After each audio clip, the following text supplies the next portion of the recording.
আমার নাম হচ্ছে ফেদ, আর আজ আমি আপনাদের সাথে একটি গল্প বলতে চলেছি, আমার ভালোবাসার গল্প। আর আমার মতো আপনিও হয়তো কখনো না কখনো কাউকে ভালোবেসেছেন। আমিও ভালোবেসেছিলাম। এই গল্পটি তখনকার, যখন আমি কলেজে পড়তে এসেছিলাম। মিডল ক্লাসের একটি অ্যাভারেজ ছেলে। আমি সব সময় বইয়ের ভিতরে ঢুকে থাকতাম, নাই কারোর সাথে কথা বলতাম, আর নাইবা কারোর সাথে কোনো মতলব ছাড়া বন্ধুত্ব করতাম। নিজের কাজ নিয়ে ব্যস্ত থাকতাম, আর অবসর সময় লাইব্রেরিতে গিয়ে পড়তাম। এটাই আমার প্রতিদিনের রুটিন ছিল। অতঃপর হঠাৎ কয়েকদিন ধরে আমার কিছু একটা আজব লাগছিল। সবসময় অস্থিরতায় ভুগতাম, আর মনে হতো কেউ আমার উপর নজর রাখছে। মাথা যন্ত্রণা করত তারপর একদিন, আর এই ভয় সত্য হয়ে গেল। আমি কিছু জিনিসপত্র কিনতে বাজারে যাচ্ছিলাম, তখনই হঠাৎ আমার মাথা ঘুরতে শুরু করে।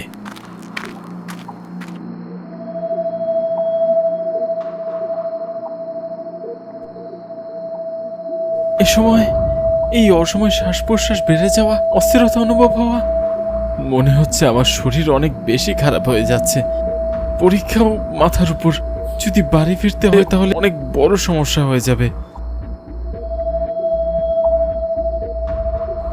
নিজেই নিজের সাথে কথা বলতে বলতে আমি বেহুশ হয়ে পড়ে যাচ্ছিলাম। তখনই একটি মেয়ে আমাকে সামলে নিয়ে বলে, ভেদ, এই নাও পানি খাও, এতে তুমি আরাম পাবে। সত্যি বলতে আমার অবস্থা এতটাই খারাপ ছিল যে আমি ওই মেয়েটার চেহারা দেখতে পাচ্ছিলাম না। পানি খেয়ে প্রথমে আমি নিজেকে শান্ত করি। তারপর যখন ওই মেয়েটার দিকে তাকাই, তখন আমার চোখ কপালে উঠে যায়। সে এতটাই সুন্দর ছিল যে তাকে দেখে মনে হচ্ছিল যে স্বয়ং পরী আমার সামনে এসে বসে আছে। সুরালো কালো চোখ, ঘন লম্বা চুল, হাসি দেখে মূর্তির মধ্যেও প্রাণ ফিরে আসবে। সরি, কিন্তু এর আগে আমি তো আপনাকে কখনো দেখিনি। আপনি কি আমার ক্লাসে পড়েন? আমি ওই মেয়ের কাছে জিজ্ঞাসা করে আমার আশেপাশে দেখছিলাম। তখনই আরো কিছু অনুভব করি, কারণ আমরা দুইজন একটি অন্ধকার নিস্তব্ধ জায়গায় ছিলাম। আমরা দুজন ছাড়া সেখানে কোনো তৃতীয় ব্যক্তি ছিল না। ভেদ, আমরা এক ক্লাসে নয়, বরং এক কলেজেই পড়ি। আর আমি অনেকবার তোমাকে দেখেছি, তোমার সাথে কথা বলার চেষ্টা করি, কিন্তু তুমি তো আমার দিকে তাকাও না। আরে, মেয়েরাও প্রথম থেকে যে কাউকে ভালোবেসে ফেলতে পারে, তোমরা ছেলেরা এইটুকু কথাও বুঝতে পারো না। মেয়েটির কথা শুনে আমি শরম পাচ্ছিলাম, কিন্তু আমি আমার ফিলিংস লুকানোর অনেক চেষ্টা করি। সত্যি তুমি আমার সাথে কথা বলতে চাও? কিন্তু কেন? এমন কি দেখে ফেললে তুমি আমার ভিতরে? আমার এই কথা শুনে ওই মেয়েটি হাসতে শুরু করছিল। সত্যি বলতে এই নিয়ে দ্বিতীয়বার আমি ওই মেয়েটার প্রেমে পড়ে যাই। আমরা দুজন সেই অন্ধকারের মধ্যে বসে এইভাবে একজন আরেকজনের সাথে কথা বলতে থাকি। সেই একদিনের দেখা আজ সত্যি হয়ে গিয়েছিল। আমরা দুজন এখন কলেজে দেখা করতে শুরু করেছিলাম। যে লাইব্রেরি আর বইয়ের মধ্যে আমি ঢুকে থাকতাম, তার জায়গায় এই মেয়েটার বুকে আমি ঢুকে থাকতাম। আমি এখন কলেজে যাওয়াও ছেড়ে দিয়েছিলাম। সারাদিন আমরা সাপের জুড়ির মতো একজন আরেকজনের সাথে জড়িয়ে থাকতাম, আর নিজেদের বাসনার ক্ষুধা মিটাতাম। কিন্তু কথায় আছে না, প্রয়োজনের জন্য যে ভালোবাসা হয়, প্রয়োজন মিটে গেলে সেই ভালোবাসার কোনো অস্তিত্বই থাকে না। এমনই একদিন ওই মেয়েটা নির্বস্ত্র হয়ে আমার বাহুতে আসে। তাকে দেখতে একদম হরিণীর মতো লাগছিল। তখনই আমি তার কাছে এমন কিছু জিজ্ঞাসা করি যা শোনার পর একদম ঠান্ডা হয়ে যাই। আমরা কয়েক মাস ধরে একজন আরেকজনের সাথে আছি, আমাদের মাঝে এত কিছু হয়ে গেছে, কিন্তু আজও তুমি আমাকে তোমার নাম বলনি। যখনই জিজ্ঞাসা করি তুমি আমার কথা হেসে উড়িয়ে দাও, কিন্তু আজ না। আজ আমি তোমার আসল নামটা জানতে চাই, চাই তোমার বাড়ি কোথায় সেটাও জানতে চাই। আমি এখন আমাদের এই সম্পর্কের একটা নামও দিতে চাই, তাই তোমাকে আমার প্রশ্নের উত্তর দিতেই হবে। আমি যখন এই কথাগুলো বলছিলাম, তখন দেখি ওই মেয়েটার চোখ একদম রক্তের লাল হয়ে গেছে। সে আমার দিকে তাকিয়ে বলে, তোমাকে আমি কতবার বলেছি আমার এত প্রশ্ন ভালো লাগে না, কিন্তু বেদ তুমি তো একদম বাচ্চাদের মতো জেদ করে বসে আছো। যদি আমাকে দিয়ে তোমার মন ভরে যায় তাহলে পরিষ্কারভাবে বলে দিচ্ছ না কেন? তোমাকে আমি আটকাবো না। এরই মধ্যে আমি খেয়াল করি ওই মেয়েটার চুল আমার পুরো শরীরকে আস্তে আস্তে আঁকড়ে ধরছে, যাতে আমি অনেক ব্যথা পাচ্ছিলাম। সেই মেয়েটা কেমন ভাবে রেগে থাকতে দেখে আমি তাকে দেখে ভয় পেয়ে যাই। সত্যি বলতে আমি থরথর করে কাঁপছিলাম। আমার এতটাই ঠান্ডা লাগছিল যে আমার মাথা জমতে শুরু করে গিয়েছিল। আমি আবার বেহুশ হতেই যাচ্ছিলাম। এরই মধ্যে ওই মেয়েটা আমাকে সামলে নিয়ে বলে, বেদ, হুশে আসো বেদ, বেদ, হুশে ফিরে আসো বেদ। এখনো তোমার মরার সময় হয়নি। তোমার আত্মা আমার, আর ওটাকে আমি নিয়েই ছাড়বো। সেটাই ওই মেয়েটার শেষ কথা ছিল, যেটা আমি জ্ঞান থাকতে শুনেছিলাম। তারপর আমার কি হয়েছিল তা আমি জানি না। যখন আমার চোখ খুলে আমি নিজেকে একটি সমাধির উপর শুয়ে থাকতে দেখি। আমার শরীরের উপর কিছু লেবু আর একটি প্রদীপ রাখা ছিল। আমি কোনো কিছু বুঝে ওঠার আগেই আমি দেখি ওই মেয়েটা মশাল নিয়ে আমার সামনে এগিয়ে আসছে। এসব কোন ধরনের ফাজলামি করছো তুমি? আমি বলছি এসব ফালতু জিনিস আমার শরীরের উপর থেকে সরাও, নয়তো আমার থেকে খারাপ আর কেউই হবে না। এই কথা বলার পরে সেই মেয়েটা আমার কোনো কথাই শোনে না। তারপর সে আমার কাছে এসে বসে। আমি রাগে ছটফট করছিলাম, উঠার চেষ্টা করছিলাম। তখনই আমি দেখি কালো রঙের কিছু একটা দিয়ে আমার হাত পা বাঁধা রয়েছে। সেই কালো জিনিসটা ওই মেয়েটার চুলই ছিল, যেটা আমাকে জোর করে সেই সমাধির উপর শুয়ে রেখেছিল। কি হলো? এখন আমার উপর ভালোবাসা আসছে না তোমার, নাকি এখন আমার শরীরের খিদা নেই তোমার? বলো। কে তুমি? তুমি আমার কাছে কি চাও? আর আমি তোমার কি ক্ষতি করেছি? তুমি কি আমাকে শুধু এই কারণেই মারতে চাইছো যে আমি তোমাকে ভালোবেসেছিলাম? শুধুমাত্র এই কারণেই? আমার কথা শুনে ওই মেয়েটা হাসতে শুরু করে, তারপর আদরের সাথে আমার গালে স্পর্শ করে। ভালোবাসা? বেদ, তুমি কত ভালো। সত্যি বলছি, ইচ্ছা করছে তোমাকে জীবিত ছেড়ে দেই, কিন্তু আফসোস, এতে আমাদের দুজনেরই ক্ষতি। আমি ওই মেয়েটির একটি কথাও বুঝতে পারছিলাম না। তখনই ওই মেয়েটা এমন কিছু বলে যেটা শোনার পর আমি অবাক হয়ে যাই।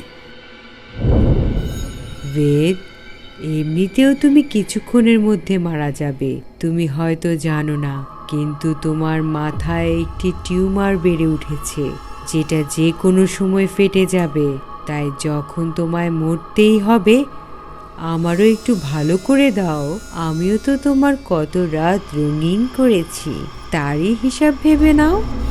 কিন্তু আমি কিভাবে বিশ্বাস করব যে তুমি যা বলছো তার সবটাই সত্যি? তুমি তোমার স্বার্থের জন্য মিথ্যা কথাও তো বলতে পারো। আর এমনিতে আজ অব্দি তুমি আমার সাথে মিথ্যাই বলে এসেছো। প্রথমে কলেজের মিথ্যা, তারপর ভালোবাসার মিথ্যা, আবার এখন মৃত্যুর মিথ্যা। তুমি মিথ্যা ছাড়া আমাকে আর কি দিয়েছো? আমি তোমার কোনো কথাই... আমি যখনই এই সব বলছিলাম তখনই আমি দেখি সেই মেয়েটার চোখ আবার সেই রক্তের লাল নেমে এসেছে। তাকে আগের থেকেও আরো বেশি ভয়ানক আর বিপজ্জনক মনে হচ্ছিল। তাকে দেখার পর আমার শরীর পুরোপুরি ঠান্ডা হয়ে যায়। তারপর ওই মেয়েটা আবার বলে ওঠে, আমি হচ্ছি কিস্কান্দি, বুঝেছো? কিস্কান্দি। আমি চেহারা দেখে বলতে পারি কার বয়স কত, আর কবে কখন কে কিভাবে মরতে চলেছে। আর এখন তুই যে সমাধির উপর শুয়ে আছিস, সেটা আমারই সমাধি। পার্থক্য শুধু একটাই, তোমার মৃত্যুর পর তোমার আত্মাকে ইয়ামরাজ নয় বরং আমি রাখবো। তারপর আমার চুলে বন্দি করব আর সেটাকে সাজাবো। এতে আমার চুলের শক্তি আরো বেড়ে যাবে। ব্যাস, এই প্রদীপটা নিভার অপেক্ষায় আছি। এটা নিভার সাথে সাথে তুই এই মোহ আর মায়া ভরা পৃথিবী থেকে বিদায় নিবি।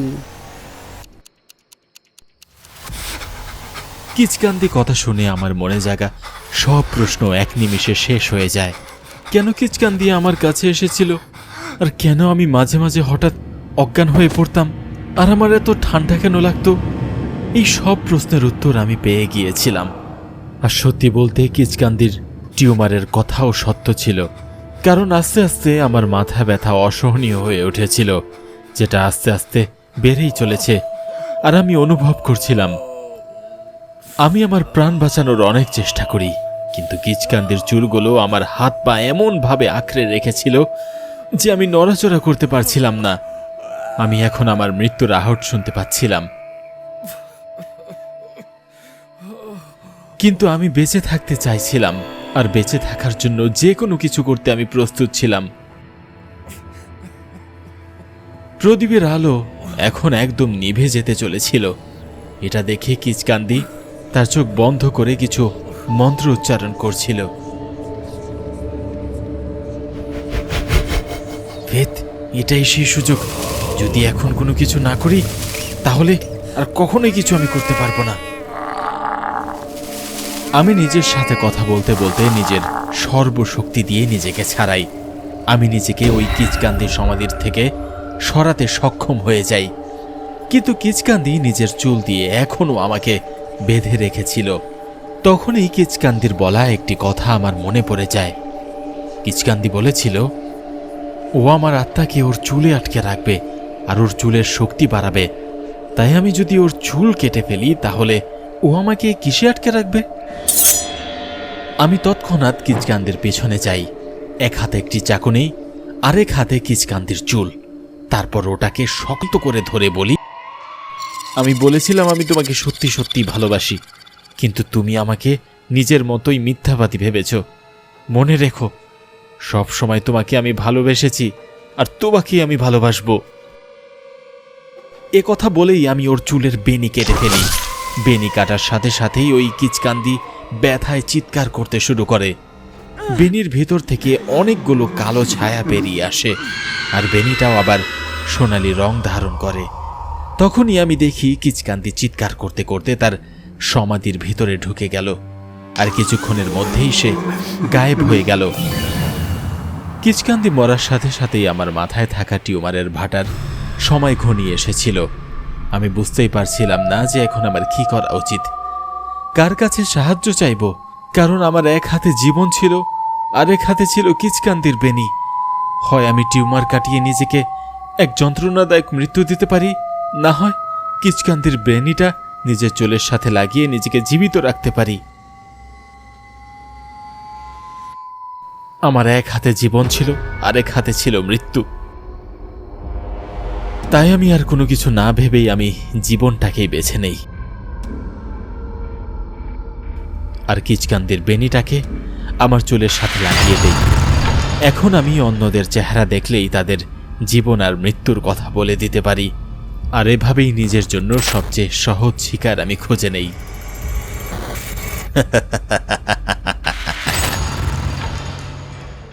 ভয়ে ভরা এমন গল্প দেখার জন্য এখনই সাবস্ক্রাইব করুন ডুডু টিভি হরর বাংলা।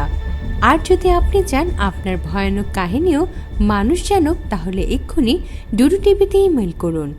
হয়তো পরবর্তী রূপ কাঁপিয়ে দেওয়ার মতো কাহিনী আপনারটাই হবে।